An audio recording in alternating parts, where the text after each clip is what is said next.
Voilà, c'est donc prêt pour l'essai avec la grande barre sinus. Alors la grande barre sinus, on va plutôt l'utiliser pour des angles faibles parce que on se rend bien compte que plus c'est long, plus il va falloir de hauteur de cale pour un même angle. Donc si là on voudrait faire 20 degrés, il faudrait plus du double de ce qu'on a ici, qui est déjà pas mal. Là j'ai fait donc une préparation pour 10 degrés.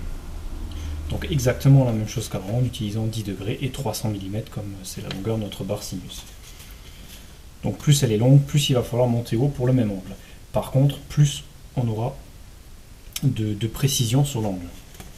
Puisqu'on est plus long, on peut affiner avec des cales plus fines et avoir une possibilité d'avoir des cales à la bonne hauteur pour rentrer plus dans les détails. On va donc essayer notre assemblage.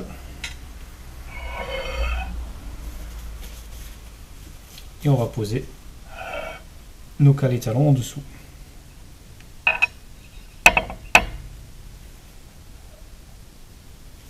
Comme ceci. On peut voir la buée qui continue à venir dessus, qui est bien gênante, puisque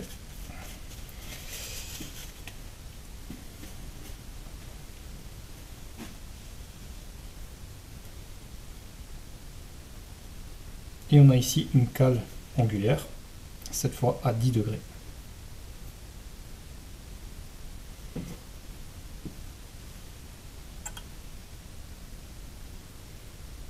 On va poser ici par exemple, donc il n'y a pas d'importance, on peut aller en butée, on peut aller où on veut. Ça n'a strictement pas d'importance.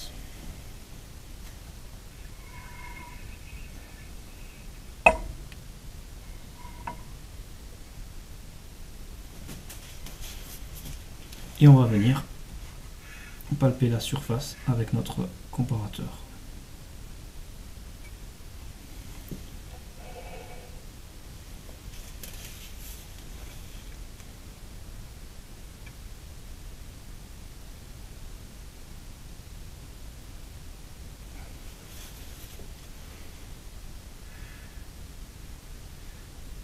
On met donc à 0. Oups, on peut voir qu'il y a des petits dénivelés dus au mouvement sur le marbre. Parce qu'il ne faut pas oublier que donc là on est un comparateur qui va à 2 microns de résolution. 2 microns, c'est vraiment très petit. Un cheveu, c'est entre 50 et 60 microns. Donc là on est vraiment sur sur une résolution qu'on a beaucoup de mal à atteindre de toute façon autrement que dans la théorie.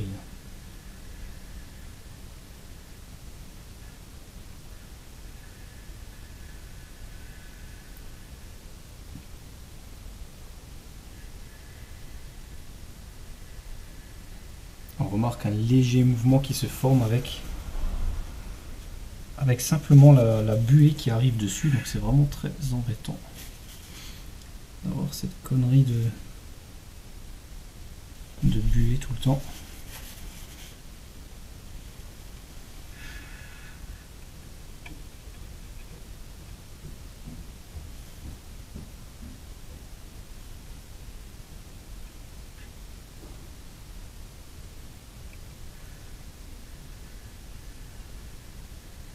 Voilà, on remarque qu'on n'a presque plus aucun mouvement.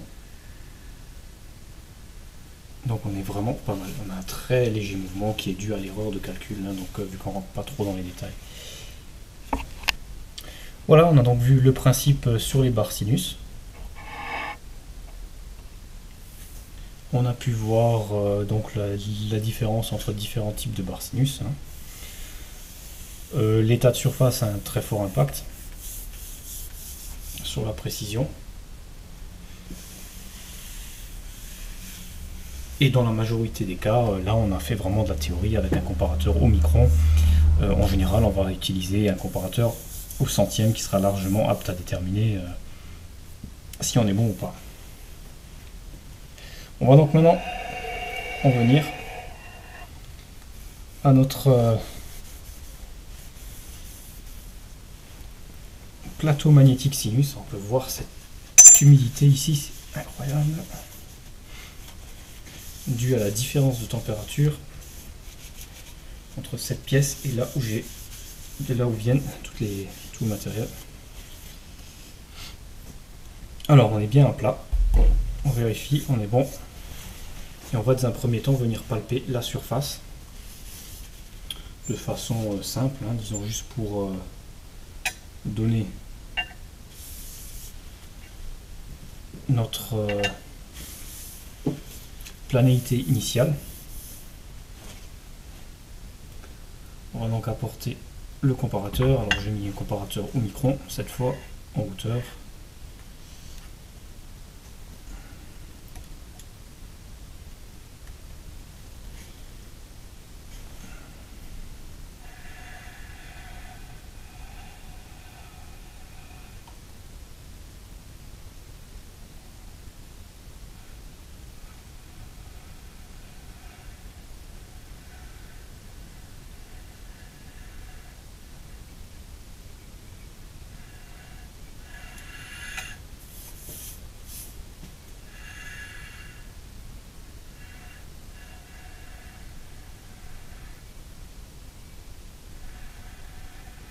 Donc on peut voir qu'on a quelques microns, environ 5 microns ici, puisque celui-ci est au micron, chaque graduation donne un micron. On n'a même pas grossièrement 3, 4, maximum 4 microns de différence entre d'un côté à l'autre. Enfin on peut même pas dire d'un côté à l'autre vu que c'est plutôt des dénivelés, plutôt, hein, donc ça assure toujours de la propreté parce qu'ici c'est toujours un peu galère. On vient vérifier de ce sens. Depuis ici.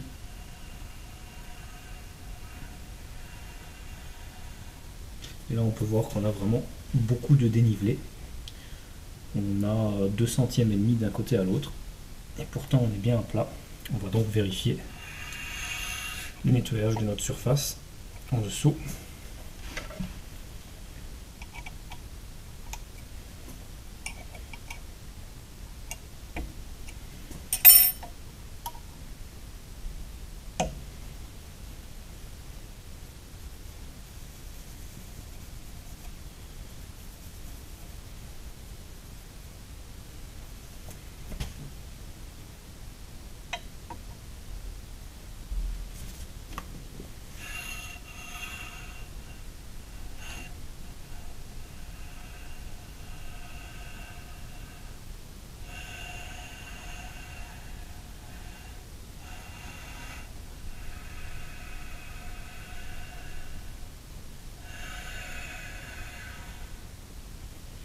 Alors au milieu, on a environ, on va mettre à 0.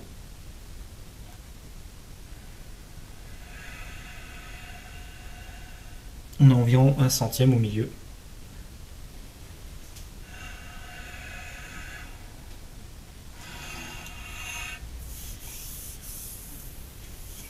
Voilà, donc d'où l'intérêt de rectifier ce plateau une fois monté sur la rectifieuse, hein, pour avoir une surface parfaitement à la bonne taille. Parfaitement plane, surtout par rapport au reste. Donc on va vérifier maintenant, on va faire un angle à 15 degrés. Qui nous a donné le résultat ici. Donc on va faire l'empilement des cales et je reviens vers vous quand c'est fait. On a donc fait notre empilement de cales.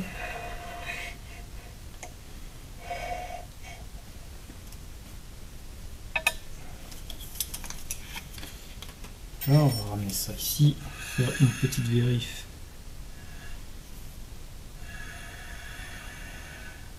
La même chose. Okay.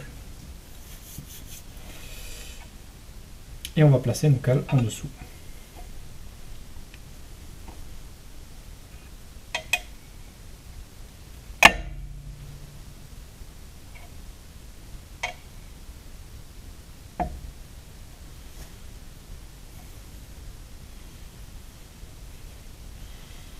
Voilà, on va récupérer notre cale angulaire 15 degrés.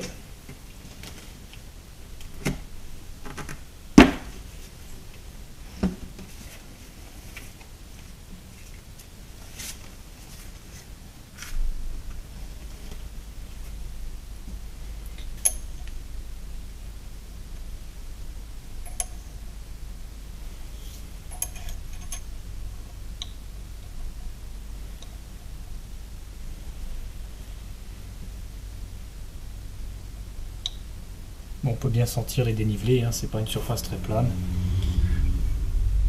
Et on sait qu'on sera forcément, on devrait normalement être faux puisque on a vérifié notre surface est déjà pas bonne d'origine. Mais on devrait pas être trop loin du résultat voulu.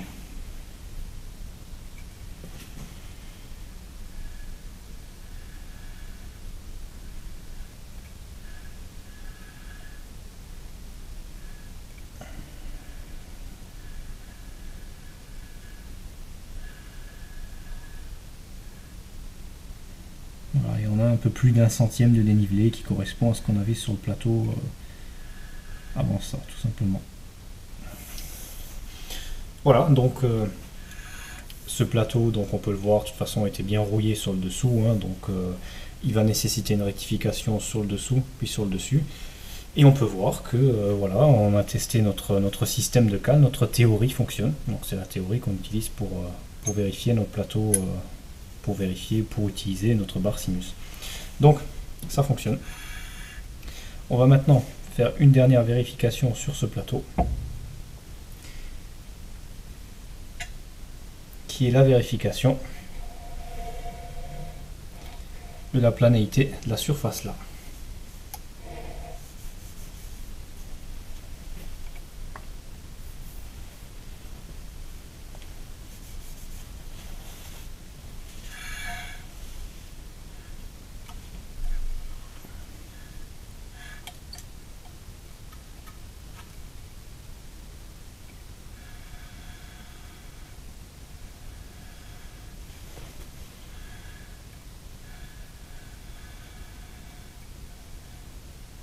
Et on peut voir que la surface n'est pas parfaitement plane. On va bien appuyer dessus.